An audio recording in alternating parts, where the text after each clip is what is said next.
एक बार की बात है, एक छोटे से गांव में एक आदमी रहता था। उसके घर के पास में एक पहाड़ था, जहां पर वो रोज सुबह जाता। उस पहाड़ पर थोड़ी देर के लिए वो बैठता, फिर वापस आ जाता। तो रोज की तरह वो सुबह सुबह जा रहा था। पीछे से उसका छोटा सा बेटा आया। उसने आकर के उसका हाथ पकड़ लिया और कहा कि आज मैं भी आपके साथ चलूंगा। उसने पहले तो उसको थोड़ा सा समझाया और मना किया। कहा कि जो रास्ता है वो बहुत ही छोटा है और चढ़ाई बहुत ज्यादा है, तो तुम मेरे साथ नहीं चल पाओगे।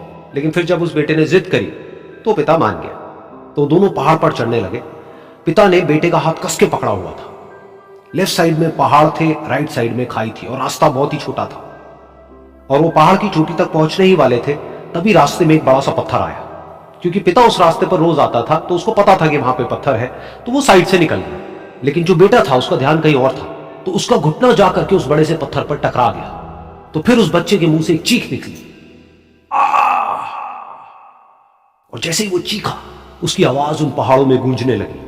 इससे पहले उस बच्चे ने कभी भी अपनी आवाज की गूंज नहीं सुनी थी, तो उसे समझ नहीं आया कि क्या हो रहा है। वो अंदर से थोड़ा सा घबरा गया। उसे लगा कि शायद कहीं कोई है जो छुप करके उसको देख रहा है और उसका मजाक उड़ा रहा है। फिर उस बच्चे ने बोला, कौन हो तुम? तो जब उस बच्चे ने इस गूंज को सुना, उसे गुस्सा आ गया। उसे लगा कि कौन है ये जो मेरा मजाक उड़ाए चले जा रहा है। फिर उसने गुस्से से कहा, मैं तुम्हें छोड़ूंगा नहीं। और फिर जैसे ही उसने इस गूंज को सुना, वो घबरा गया। उसके पिता समझ गए थे कि क्या हो रहा है। उसने अपने पिता का हाथ कस के पकड़ लिया और उनसे पूछा, कौन है ये जो मुझे इतना तंग कर रहा है? कौन है ये जो मुझे इतना डरा रहा है? तो उसके पिता थोड़ा सा मुस्कुराए और उन्होंने खाई की तरफ देखा और जोर से बोला, मैं तुमसे बहुत प्यार करता हूं। ये सुनकर वो बच्चा हैरान हो गया। उसे समझ नहीं आया कि हो क्या रहा है, कि वही इंसान जो उसका मजाक उड़ा रहा है और उसको तंग कर रहा है, वो उसके पिता को बोल रहा है कि मैं तुमसे बहुत प्यार करता हूं।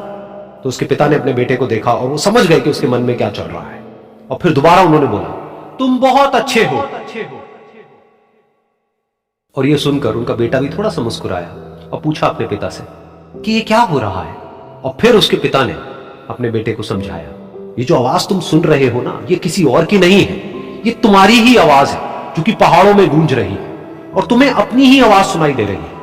जैसा तुम बोलते हो ठीक वैसा ही तुम्हें सुनाई देता है। अगर तुम गुस्से से कुछ कहोगे तो पलट करके जो आवाज आएगी उसमें भी गुस्सा होगा, लेकिन अगर तुम कुछ अच्छा कहोगे तो आवाज भी अच्छी होगी। बिल्कुल इसी तरह से हमारी जिंदगी में भी होता है। जैसा तुम अपने मन में इस जिंदगी के बारे में सोचते हो, ये जिंदगी तुम्हारे लिए बिल्कुल वैसी ही हो जाती है। अगर तुम मन ही मन अपने आप को ये बोलते रहोगे कि मेरी जिंदगी तो बहुत ही बुरी है, तो तुम्हारी जिंदगी सच में बुरी हो जाएगी। और अगर तुम अपनी जिंदगी से प्यार करोगे तो तुम्हारी जिंदगी भी तुमसे प्यार करेगी। ये बात उस बच्चे के दिमाग में घर कर गई और फिर वो दोनों उस पहाड़ की चोटी पर गए। लेकिन बच्चे के दिमाग में यही बात घूम रही थी। और फिर वो बच्चा खिलखिला के हंसा और उसने अपने दोनों हाथ खोले और अपनी पूरी ताकत से बोला, मैं तुमसे बहुत प्यार करता हूं।